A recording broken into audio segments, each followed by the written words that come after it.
Você tem um deste? Sou louca pelo meu.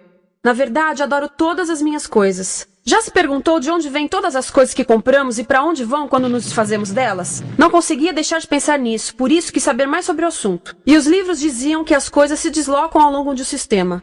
Da extração, para a produção, para a distribuição, para o consumo e para o tratamento de lixo. Isso tudo se chama a economia de materiais. Bem, estudei um pouco mais. Eu passei 10 anos viajando pelo mundo, atrás de pistas de onde vêm as nossas coisas e para onde vão. E sabe o que eu descobri? Esta não é toda a história. Falta muita coisa nessa explicação. Em primeiro lugar, neste sistema parece que está tudo bem, sem problemas. Mas, na verdade, é um sistema em crise, porque trata-se de um sistema linear. E nós vivemos num planeta finito. E não se pode gerir um sistema linear num planeta finito, indefinidamente. Em todas as suas etapas, este sistema interage com o mundo real. A vida real não acontece numa página em branco. Interage com sociedades, culturas, economias, o ambiente. E durante as etapas, a vida vai se chocando contra seus limites. Limites que aqui não vemos porque o diagrama está incompleto. Então voltemos atrás para preencher alguns espaços e ver o que falta. Uma das coisas mais importantes em falta são as pessoas. Sim, pessoas. As pessoas vivem e trabalham em todas as etapas desse sistema, onde algumas são um pouco mais importantes que outras. Algumas têm maior poder de decisão. Quem são elas? Comecemos pelo governo. Meus amigos dizem que eu devia usar um tanque para simbolizar o governo. E isso é uma realidade em muitos países, e cada vez mais também no nosso. Afinal, mais de 50% dos nossos impostos vão para os militares. Mas vou usar uma pessoa para simbolizar o governo, porque acredito nos valores e na visão de que o governo deve ser das pessoas, pelas pessoas, para as pessoas. A função do governo é olhar por nós, cuidar de nós. Esse é o seu trabalho. Depois vem as corporações. O que leva as corporações a parecerem maiores que o governo é porque elas são maiores que o governo. Atualmente, entre as 100 maiores economias da Terra, 51 são corporações. À medida que as corporações foram crescendo, em tamanho e poder, assistimos a uma pequena mudança no governo, como se estivessem mais preocupados com o bem-estar deles do que com o nosso. Muito bem, então vejamos o que mais falta nessa imagem. Começaremos pela extração, que é uma palavra pomposa para exploração de recursos naturais, que por sua vez é uma palavra pomposa para destruir o planeta. A verdade é que cortamos as árvores, arrebentamos as montanhas para extrair os metais, consumimos toda a água e exterminamos os animais. Aqui enfrentamos o nosso primeiro limite. Estamos ficando sem recursos naturais. Estamos utilizando demasiados materiais. Sei que isto pode ser difícil de ouvir, mas é a verdade. Por isso temos que lidar com isso. Durante apenas as 3 últimas décadas, foram consumidos 33% dos recursos naturais do planeta. Desapareceram. Cortamos, minamos, perfuramos e destruímos o planeta tão depressa que estamos debilitando a capacidade do planeta para sustentar o nosso modo de vida. Onde eu vivo, nos Estados Unidos, resta-nos menos de 4% da nossa floresta original. 40% dos cursos de água estão impróprios para o consumo. E o nosso problema não é apenas estarmos utilizando demasiados recursos, mas o fato de estarmos utilizando mais do que a nossa parte. Temos 5% da população mundial, mas usamos 30% dos recursos mundiais. Se todos consumissem ao ritmo dos Estados Unidos, precisaríamos de 3 a 5 planetas. E sabem uma coisa? Só temos um. Então, a resposta do meu país a essa limitação é simplesmente ir tomar dos outros. Este é o terceiro mundo, que alguém dirá tratar-se apenas de uma expressão para designar o local para onde foram as nossas matérias-primas. E o que é que acontece? A mesma coisa, destruição do local. 75% das zonas de pesca do planeta estão sendo exploradas ao máximo ou além da sua capacidade. Desapareceram 80% das florestas originais do planeta. Só na Amazônia perdemos 2.000 árvores por minuto, o equivalente a um campo de futebol por minuto. Então, e as pessoas que vivem aqui? Bem, de acordo com esses sujeitos, eles não são donos desses recursos. Mesmo que vivam lá há gerações. Não são donos dos meios de produção, nem compram muitas coisas. Nesse sistema, quem não possui nem compra muitas coisas não tem valor. A seguir, as matérias-primas seguem para a produção, aonde utilizamos energia para misturar químicos tóxicos com recursos naturais para produzir produtos contaminados com tóxicos. Há atualmente no comércio mais de 100.000 químicos sintéticos. Apenas um punhado foi testado para avaliar o seu impacto na saúde, e nenhum foi testado em relação aos impactos sinérgicos na saúde, ou seja, a interação com todos os outros químicos aos quais estamos expostos diariamente. Por isso, desconhecemos o impacto total deles na saúde e no ambiente. Mas sabemos uma coisa: os tóxicos entram e saem. Enquanto continuarmos a introduzi-los nos nossos sistemas de produção industrial, continuaremos a inserir esses tóxicos nos produtos que levamos para nossas casas, trabalho e escolas, e claro, para nossos corpos. Como os BFRs, ou retardantes de incêndio à base de brometo, que tornam as coisas mais resistentes ao fogo, mas são super tóxicos. São neurotóxicos, ou seja, tóxicos para o cérebro. O que é que estamos fazendo usando esses químicos? Apesar disso, os usamos em nossos computadores, eletrodomésticos, sofás, colchões e até alguns travesseiros. Sim, pegamos nossos travesseiros, os revestimos com neurotoxinas, levamos para casa e dormimos por 8 horas com eles. Não sei, mas acho que num país com tanto potencial, poderíamos ter uma maneira melhor de evitar que as cabeças peguem fogo à noite. Sabia que essas toxinas vão se acumulando ao longo da cadeia alimentar e se concentram nos nossos corpos? Sabe qual é o alimento do topo da cadeia alimentar com o nível mais elevado de químicos tóxicos? O leite materno. Isto significa que os menores membros das nossas sociedades, os nossos bebês, recebem as maiores doses de químicos tóxicos das suas vidas a partir do leite das suas mães. Não acha que é uma incrível violação? A amamentação deveria ser o mais importante ato humano de nutrição. Deveria ser algo sagrado e seguro. A amamentação continua a ser o melhor e as mães devem amamentar, mas nós deveríamos proteger esse ato. Eles deviam protegê-lo. Eu pensava que zelavam pelos nossos interesses. As pessoas que mais sofrem com esses produtos químicos são os trabalhadores das fábricas. Muitos são mulheres em idade reprodutiva, que trabalham com toxinas que afetam a gestação, carcinogênicos e muito mais. Agora eu pergunto, que tipo de mulher em idade reprodutiva trabalharia num emprego deste, exposta a estas toxinas, a não ser uma mulher sem outra alternativa? Essa é uma das maravilhas desse sistema. A erosão dos ecossistemas e economias locais aqui garante um fluxo constante de pessoas sem alternativas. No mundo, há 200 mil pessoas por dia se deslocando de ambientes que as sustentaram ao longo de gerações para cidades, onde muitas vivem em bairros de lata, à procura de emprego, por mais tóxico que seja. Não só os recursos são desperdiçados ao longo desse sistema, mas também pessoas, comunidades inteiras são desfeitas. Sim, as toxinas entram e saem. Muitas delas saem das fábricas em produtos, e muitas mais saem como subprodutos, ou poluição. E estamos falando de muita poluição. Nos Estados Unidos, as indústrias admitem liberar mais de 1.800.000 quilos de químicos tóxicos por ano. Deve ser muito mais, porque isso é o que eles admitem. Trata-se de outro limite, porque quem quer ver e respirar 1.800.000 quilos de químicos tóxicos por ano? Então o que eles fazem? Mudam as fábricas poluidoras para o estrangeiro, para poluir outros países. Mas, surpresa, grande parte dessa poluição volta para nós trazida pelo vento. E o que acontece depois de todos os recursos naturais serem transformados em produtos? Passam por aqui, para a distribuição, o que significa vender todo o lixo contaminado com toxinas o mais rápido possível. Aqui, o objetivo é manter os preços baixos, com as pessoas comprando os produtos em constante movimento. Como eles mantêm os preços baixos? Pagam salários baixos aos trabalhadores das lojas e restringem o acesso aos seguros de saúde sempre que podem. Tudo se resume em exteriorizar os custos. O verdadeiro custo da produção não se reflete no preço.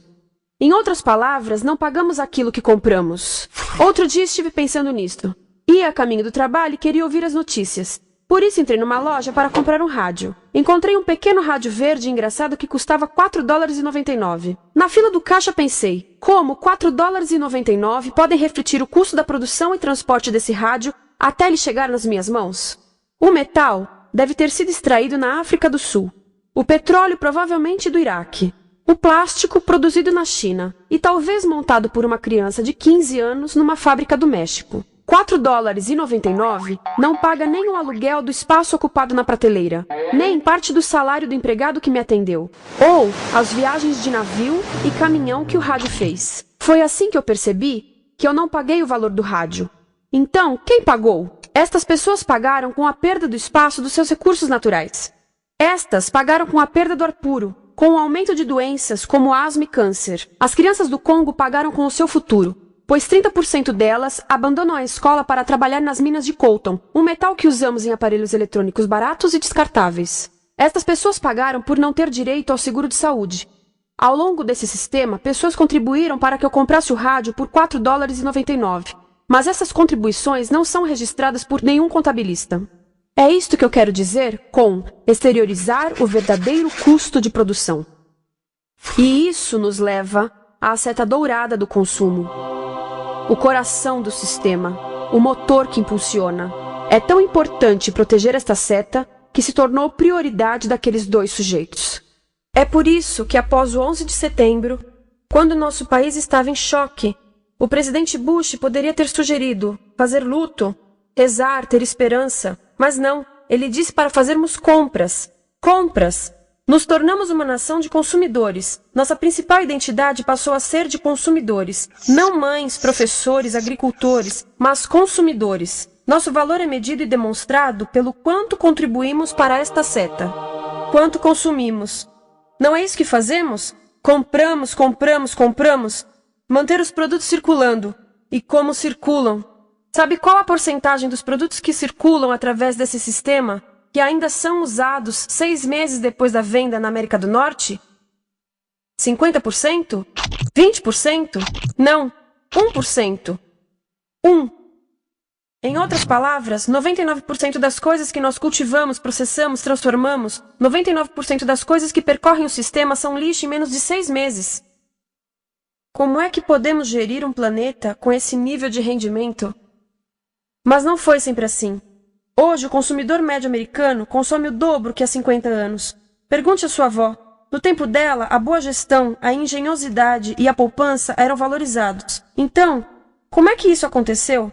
Bem, não aconteceu simplesmente. Foi planejado. Pouco depois da Segunda Guerra Mundial, estes sujeitos estudavam a forma de impulsionar a economia. O analista de vendas Victor Lebow articulou a solução que se tornaria a norma de todo o sistema. Ele disse: a nossa enorme economia produtiva exige que façamos do consumo a nossa forma de vida, que tornemos a compra e uso de bens em rituais, que procuremos a nossa satisfação espiritual, a satisfação do nosso ego no consumo. Precisamos que as coisas sejam consumidas, destruídas, substituídas e descartadas a um ritmo cada vez maior. O conselheiro econômico do presidente Eisenhower disse: o principal objetivo da economia americana é produzir mais bens de consumo. Mais bens de consumo? O nosso principal objetivo? Não é providenciar cuidados médicos, ou educação, ou transportes seguros, ou sustentabilidade, ou justiça? Bens de consumo? Como é que eles nos fizeram adotar esse sistema de forma tão entusiástica? Bem, 2 das suas estratégias mais bem-sucedidas são a obsolescência planejada e a obsolescência perceptiva. A obsolescência planejada é uma outra forma de dizer criado para ir para o lixo. Eles fazem as coisas de modo que sejam inúteis tão rápido quanto possível para jogarmos fora e voltarmos a comprar. Isso é óbvio em sacolas ou copos de plástico, mas verifica-se isso em coisas maiores como esfregões, DVDs, máquinas fotográficas, churrasqueiras, quase tudo. Até computadores. Já reparou que quando compra um computador, a tecnologia muda tão rápido que em poucos anos se torna quase um impedimento para a comunicação? Fiquei curiosa e abri um desses computadores para ver o que tinha dentro. E descobri que a peça que se muda a cada ano é apenas uma pecinha no canto. Mas não se pode mudar apenas essa peça, porque cada nova versão tem um formato diferente. Tem que jogar tudo fora e comprar um novo. Estive lendo sobre o design industrial da década de 50, quando a obsolescência planejada começou a aparecer. Esses designers eram muito claros sobre o assunto. Chegavam a debater quão rápido conseguiam que um aparelho avariasse, mas de modo que o consumidor mantivesse fé suficiente para ir comprar outro. Foi tão intencional, mas as coisas não avariam suficientemente rápido para manter essa seta funcionando. Por isso existe também a obsolescência perceptiva. A obsolescência perceptiva nos convence a jogar fora coisas que ainda são perfeitamente úteis. Como fazem isso? Mudam a aparência das coisas. Por isso, se comprou suas coisas há alguns anos, todos percebem que você não tem contribuído para essa seta. E como o nosso valor depende da nossa contribuição para essa seta, isso pode ser embaraçoso. Por exemplo, se eu tiver o mesmo monitor de computador gordo e branco na minha mesa por 5 anos e a minha colega tiver comprado um computador novo, ela vai ter um monitor plano brilhante que combina com o computador, com o celular e até com as canetas. Ela parece estar operando uma nave espacial e eu pareço que tenho uma máquina de lavar na mesa. A moda é outro bom exemplo. Já se perguntou por que os saltos dos sapatos das mulheres passam de largos para finos num ano e no próximo de finos para largos? Não é por haver um debate sobre qual deles é mais saudável. É porque usar saltos largos num ano de saltos finos mostra que você não contribuiu recentemente para a seta. Por isso não vale tanto quanto a pessoa com saltos finos ao seu lado, ou em um anúncio. É para comprarmos sapatos novos. A publicidade e a mídia em geral têm um papel importante nisto. Cada um de nós nos Estados Unidos é bombardeado com mais de 3.000 anúncios por dia. Vemos mais publicidade num ano do que as pessoas há 50 anos viam em toda a vida. Qual é o objetivo de um anúncio, se não nos fazer infelizes com o que temos? Por isso, nos dizem 3.000 vezes por dia que o nosso cabelo está errado, nossa pele, nossa roupa, nossos móveis, nossos carros, nós estamos errados. Mas tudo se resolve se formos às compras. A mídia também ajuda a esconder tudo isto e isto. Por isso, a única parte da economia que vemos são as compras. A extração, produção e envio para o lixo acontecem fora do nosso campo de visão. Por isso, nos Estados Unidos, temos mais coisas do que tivemos antes, mas pesquisas mostram nossa felicidade declinando. Nossa felicidade teve seu pico na década de 50, a mesma época em que a febre consumista explodiu. Coincidência interessante. Acho que sei o porquê. Temos mais coisas, porém menos tempo para o que realmente nos faz felizes. Amigos, família, tempo livre. Estamos trabalhando mais do que nunca. Analistas dizem que não temos tão pouco tempo livre desde a sociedade feudal. E sabem quais são as duas atividades que mais fazemos no pouco tempo livre que temos? Ver televisão e fazer compras. Nós, americanos, passamos 3 a 4 vezes mais tempo comprando do que os europeus. Assim, nessa situação ridícula, vamos trabalhar talvez em 2 empregos, e quando chegamos em casa exaustos e sentamos no sofá novo para ver televisão, os anúncios dizem que não prestamos, então vamos às compras para nos sentirmos melhor. Depois trabalhamos mais para pagar o que compramos e chegamos em casa mais cansados, vemos mais televisão que nos diz para fazermos compras outra vez. E estamos nesse ciclo de trabalhar, ver, comprar, e podíamos simplesmente parar. Então, no final, o que acontece a todas essas coisas que compramos? Nesse ritmo de consumo, não cabe tudo em casa, apesar do tamanho médio das casas ter duplicado nesse país desde os anos 70. Vai tudo pro lixo, e isso nos leva ao tratamento do lixo. Essa é a parte da economia de materiais que conhecemos melhor, porque nós temos de levar o lixo até a esquina. Cada americano produz 2 quilos de lixo por dia, o dobro do que fazíamos há 30 anos. Todo esse lixo ou é despejado num aterro, que é um grande buraco no chão, ou ainda pior, primeiro é incinerado e depois despejado no aterro. As duas formas poluem o ar, o solo, a água, sem esquecer que alteram o clima. A incineração é realmente ruim. Lembra daqueles tóxicos da fase da produção? Bem, queimar o lixo libera esses tóxicos no ar. Pior ainda, produz supertóxicos novos, como a dioxina. A dioxina é a substância mais tóxica feita pelo homem, e os incineradores são a principal fonte de dioxina. Isso significa que podemos parar a principal fonte da mais tóxica substância conhecida e feita pelo homem, simplesmente parando de queimar o lixo. E podemos parar hoje. Algumas empresas não querem criar aterros e incineradores aqui. Por isso, também exportam os resíduos. Então, e a reciclagem? A reciclagem ajuda? Sim, a reciclagem ajuda. Ela reduz o lixo nessa extremidade e depois reduz a pressão para minerar e colher mais nessa extremidade. Sim, todos devemos reciclar, mas reciclar não é o suficiente. Reciclar nunca será suficiente, por 2 razões. Primeiro, o lixo que vem das nossas casas é apenas a ponta do iceberg. Para cada saco de lixo que deixamos na esquina, 70 sacos de lixo são criados anteriormente, só para fazer o lixo desse saco que deixamos na esquina. Assim, mesmo que pudéssemos reciclar 100% do lixo das nossas casas, não se chegaria ao coração do problema. Além disso, grande parte do lixo não pode ser reciclado, ou porque contém demasiados tóxicos, ou porque é criado de início para não ser reciclável. Como aquelas caixas de suco, que têm as camadas de metal, papel e plástico, todas coladas. Não dá para separar essas camadas para reciclá-las.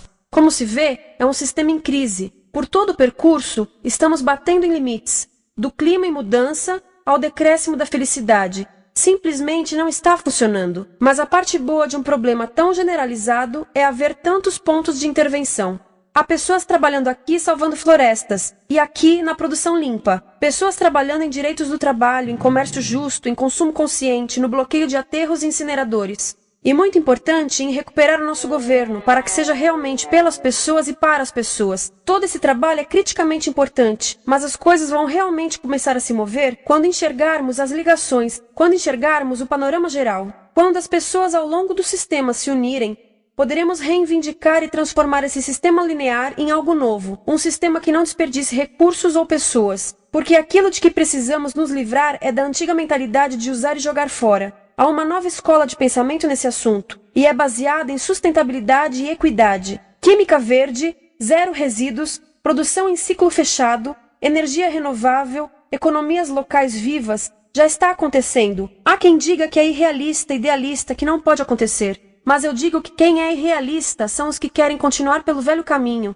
Isso é que é sonhar. Lembre-se que a velha forma não aconteceu por acaso. Não é como a gravidade que temos que conviver. As pessoas a criaram, e nós também somos pessoas. Por isso, vamos criar algo novo.